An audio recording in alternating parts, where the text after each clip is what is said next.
Manyien. Jatend piny Kenya en William Ruto owalo Dorcas Agik Oduor kaka aton jener ma pachoka endie.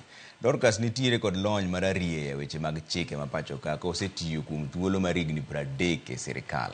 Ponono ni Dorcas opuodhe obiro bedo miyo mokuongo bedo attorney general e history ma Kenya ka.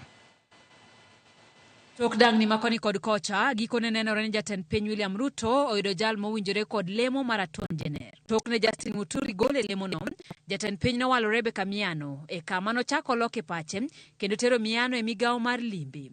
Gima nochako miyo komno odong' nono. E oboke ne ute fwambo odiochieng' ma kawuono, jatend piny owalo Dorcas Agik Oduor e lemo mar aton jener. Dorcas en okil mani kod lony mar ariya tok tiye sekta mar sirikal kuom thuolo mar higni 30. E lony mare, Dorcas osechiwo paro malach ewi bero chike ma pachoka, kama oting'o chwalo buche makedo ne ratich oganda kod chiwo paro ewi chike. Dorcas bende ipako kuom bedo jambola kendo jadiera e tije ka en jal morito chike ma pachoka. Dorcas nopuodhi kaka okil mar doho mamalo e pachoka e higa mar 1992 tok yudo digri e somo mar chike e higa mar 1999 kod diploma mojiwre kata postgraduate diploma kowuok e kar tiegruok mar chike mar Kenya School of Law e higa mar 1991. Gie sani otiyo kaka jagoro e apisi mar jomin buche. Jatend piny bende owalo Beatrice Skul Moi kaka jatend migawo marango chenro mag dongruok e pinje Afrika ma Ugwe kata EAC. Moi en jalony e weche mag science mag oganda kanotiyo kaka jatend migawo mar pi kod lope e kaunti ma Turkana.